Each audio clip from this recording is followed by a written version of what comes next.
yang beranggotakan 7 orang. Saya atas nama Rinaldi. Saya Angira Batinari. Saya Anissa Nurrahma. Saya Mutiara. Saya Siti Hafsa. Saya Aisyah. Saya Feby Patricia. Di sini kami akan mempresentasikan anatomi fisiologi sistem reproduksi manusia. Berikut penjelasan materi dari kelompok kami. Reproduksi merupakan ciri utama makhluk hidup untuk mempertahankan kelestarian jenisnya. Sistem reproduksi pada pria terbagi menjadi 2, yaitu yang pertama bagian luar, yang kedua bagian dalam. Nah, bagian luar ini terbagi lagi menjadi 2. Yang pertama yaitu penis.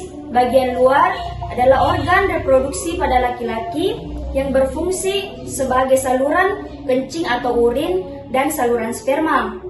Yang kedua yaitu skrotum, adalah organ yang berbentuk kantung yang di dalamnya terdapat testis. Nah, skrotum ini berfungsi sebagai penjaga suhu testis agar sesuai untuk produksi sperma.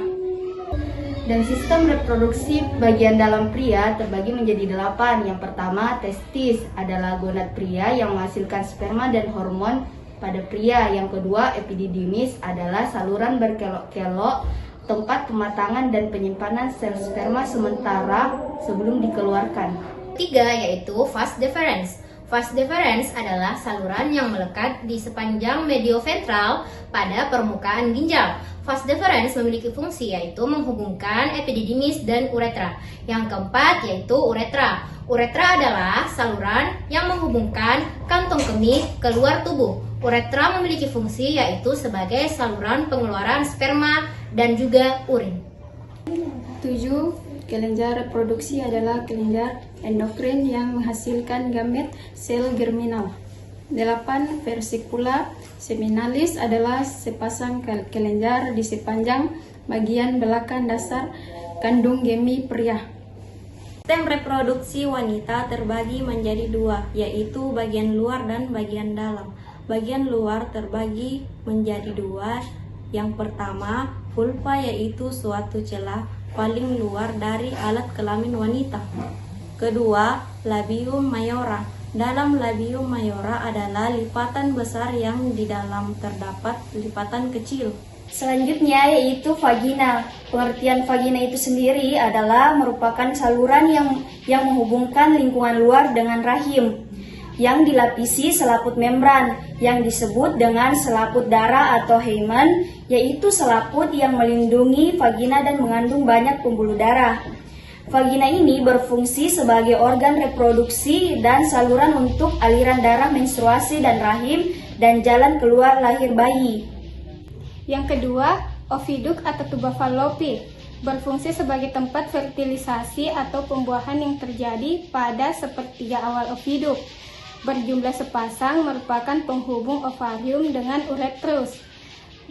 Bagian berbentuk corongan disebut infundibulus yang ditutupi fimbrea. Ketiga yaitu uretus atau rahim, berfungsi sebagai tempat perkembangan janin. Dinding rahim memiliki peranan dalam pembentukan plasenta. Plasenta merupakan organ yang menyerupai nutrisi yang dibutuhkan bayi selama perkembangannya. Keempat, serviks. Serviks adalah saluran pembatasan uterus dan vagina. Sistem reproduksi pada pria yang pertama, spermatogenesis adalah proses saat spermatozoa haploid berkembang dari sel germinal di tubulus, seminiferus, dan testis. 2. Tahap spermatogenesis.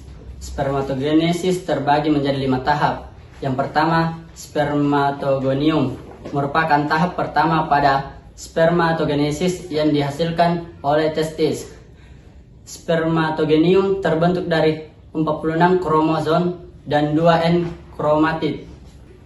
2. Spermatosit primer, merupakan pertumbuhan dari spermatogonium. Spermatosit primer terbentuk dari 46 kromosom dan 2 N kromatid. 3. Spermatosit sekunder, merupakan meiosis dari spermatosit primer.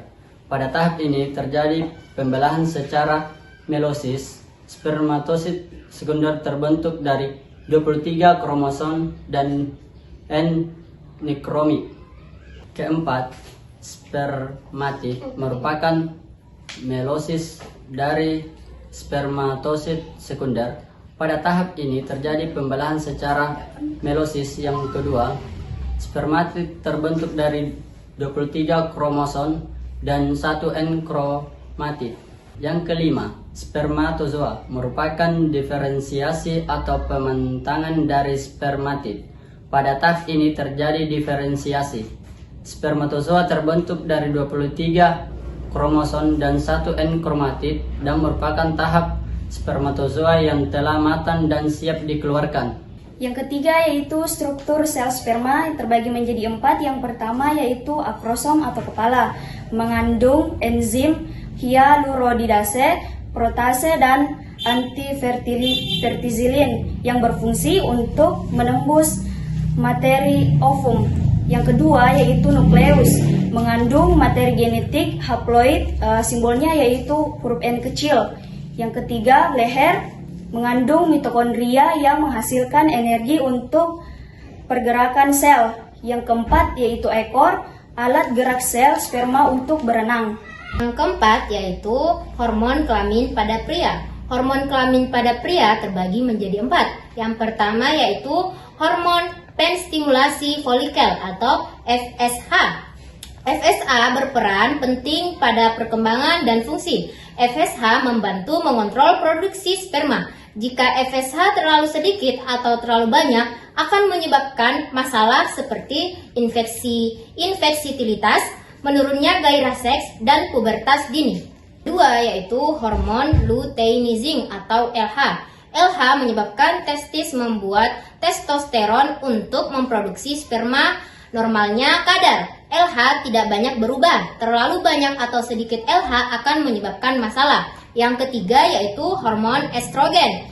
Hormon estrogen berkaitan dengan testosteron. Keduanya harus seimbang agar fungsi dan karakteristik seksual bekerja secara normal. Estrogen adalah kunci untuk perkembangan fungsi dan karakteristik seksual pada pria. Yang keempat yaitu hormon testosteron.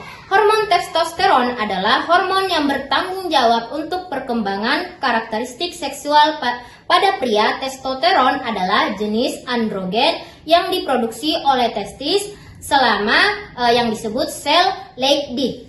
Testosteron mengatur spermatogenesis dan spermilasi. Kedua, tahap oogenesis. Tahap oogenesis terbagi menjadi 3 tahap, yaitu tahap pengadaan, tahap pertumbuhan, dan tahap pematangan. Tahap pengadaan terjadi pada ovarium janin ketika masih dalam kandungan. Tahap pengadaan ini sel primordia mengalami pembelaan mitosis, membentuk oogonia yang bersifat diploid. Ketiga, struktur sel ovum. Pengertian ovum. Ovum adalah sel telur atau gamet pada wanita yang digunakan dalam proses reproduksi untuk menghasilkan sebuah individu baru yang ditemukan di ovarium. Kelima, pembentukan hormon pada kelamin wanita mempengaruhi siklus menstruasi. Yang pertama, masa praovulasi atau proliferase terjadi 7 hari. 2. Masa ovulasi atau subur terjadi selama 3 hari. 3. Masa pasca ovulasi terjadi selama 14 hari. 4. Masa menstruasi terjadi selama 7 hari. Perubahan organ seks primer dan sekunder pada pria. Perubahan sekunder pada pria. Yang pertama, suara lebih berat dan besar. Yang kedua, tumbuh jerawat. Yang ketiga, tumbuh kumis dan jenggot. Yang keempat, jakun membesar. Yang kelima, bahu lebih bidang dan lebar. Yang keenam, tumbuh rambut pada bagian tertentu. Perubahan primer. Perubahan primer pada pria. Menghasilkan sperma. Pengertian kehamilan atau gestasi adalah fase di mana embrio mulai berkembang menjadi fetus. Kehamilan terbagi menjadi 3 trimester. Trimester pertama 0 sampai 3 bulan perkembangan terpusat organogenesis. Trimester kedua 4 sampai 6 bulan. Organ tubuh sudah lengkap perkembangan terpusat pada anggota badan. Trimester ketiga 7 sampai 9 bulan. Penyempurnaan organ dan pertumbuhan yang pesat. Persalinan adalah proses pengeluaran hasil konsepsi atau yang biasa kita sebut sebagai janin atau bayi dalam kandungan. Itulah hasil pemaparan materi tentang sistem reproduksi pada manusia. Kami akhiri dengan ucapan Wassalamualaikum warahmatullahi wabarakatuh.